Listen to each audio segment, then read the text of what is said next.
Doctors of Reddit, what's the best asking for a friend story you've heard? Doc. Had a guy who just got out of jail a few days earlier came in with his GF who had signed in for an STD check. Walk in to meet them and he says casually, "Is it possible to get gonorrhea in your throat?" At that moment I knew he had gonorrhea in his throat. So, how would my friend know if he had gonorrhea in his throat? Having a very meow throat. Ugh. Jolly Ranchers.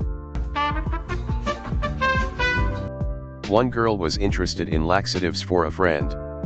She tried to learn everything about the dose, where what to buy, how to drink.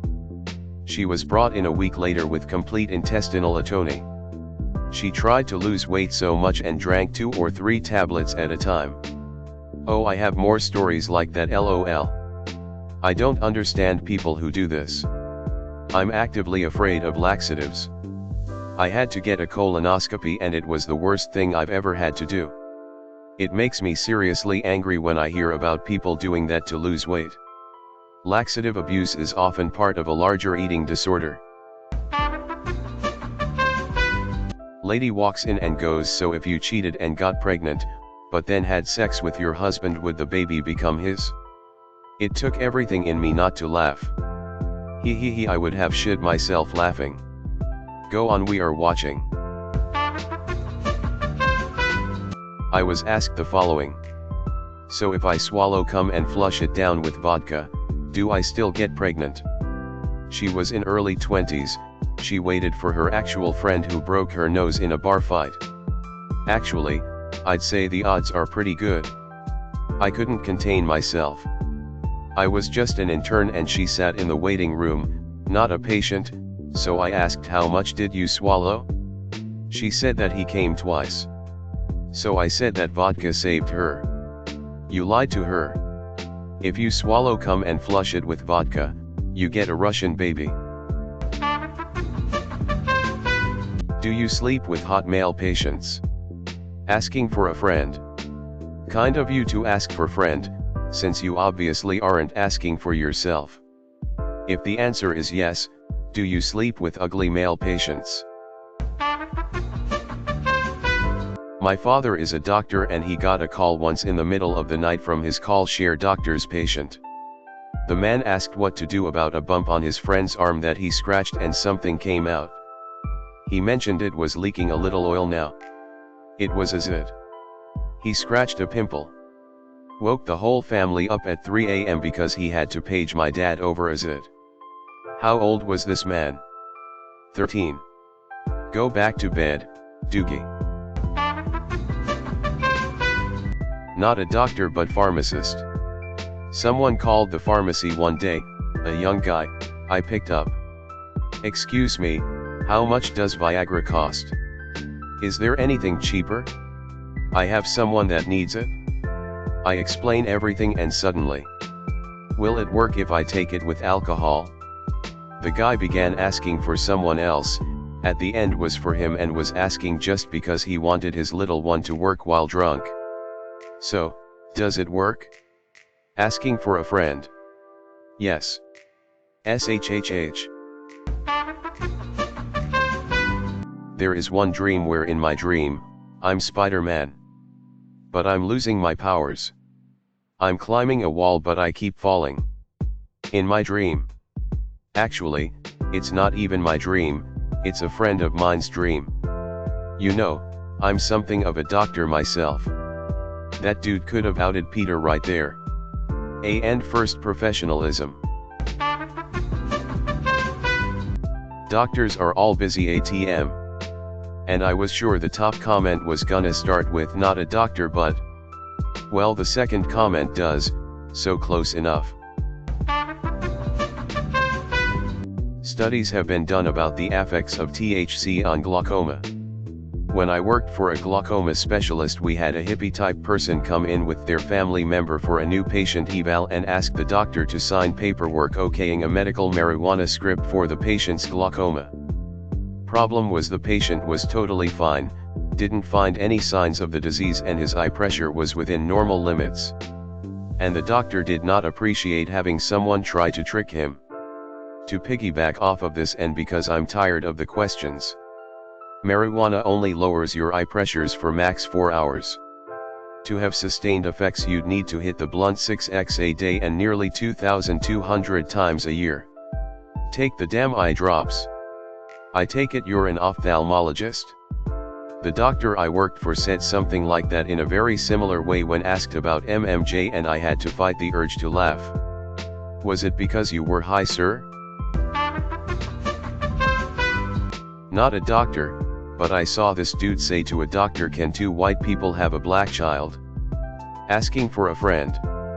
The man's wife had an affair. Edit. The dude had the baby in the stroller, and when he was walking out he looked like he was going to yeet the child, and I was secretly dying inside. That's rough.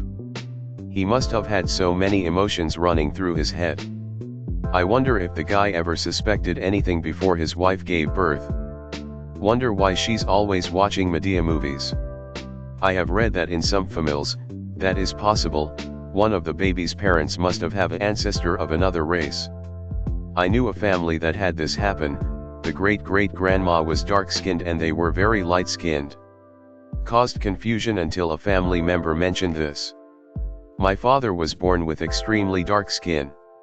Russian soldiers told my Oma that he couldn't have been her baby, that he had to have been a black child. Changed wording. My mother said she wondered if we would have the same skin tone he did as a baby. I can't for sure rule it out, but human skin color is controlled by hundreds of set of key genes throughout your DNA. It's not an individual trait determined by one set of genes on a chromosome. Almost nothing about your appearance is. Some key defects or quirks may be caused by a single mismatch/deletion though, so it's much more likely that that was an affair also. Not a doctor, but I used to work next to a pharmacy, and my boss, a 55-years-old man, asked me to go buy him some condoms for his nephew.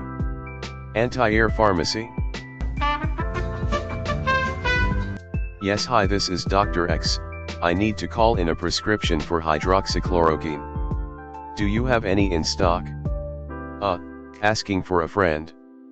A friend who has read a news article about COVID-19 treatment and consequently developed malaria.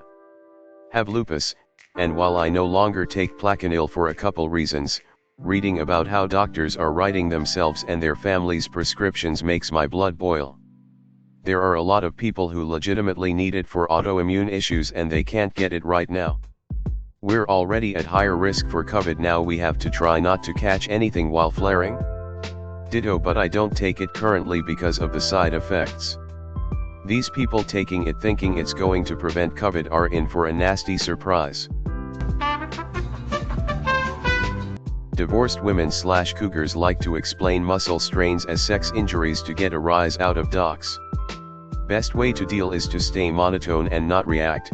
Patient describes proximal adductor muscle pain in hip flexion during recreational activity, rated 7/10. Pain is now present during ambulation. If you don't react, they move along. Doesn't take long in the office to have seen and/or heard everything. I'm not interested that you are recently divorced, started working out, and discovered Tinder. Good on you, but it takes more to get a rise out of me.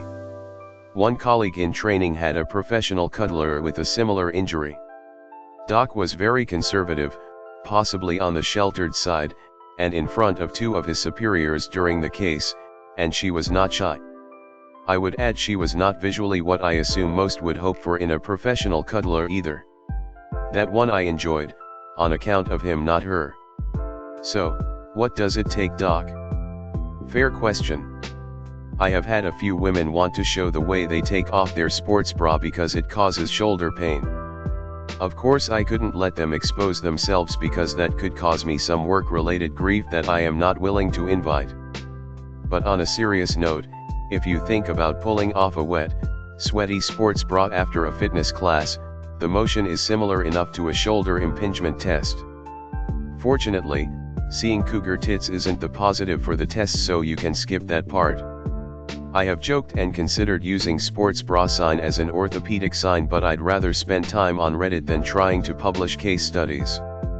As for getting a rise out of me, Stroke signs in a patient walking in the door with neck pain would be 1. Or a patient with foot pain who isn't managing their diabetes because they don't want to accept their diagnosis, therefore causing nerve damage.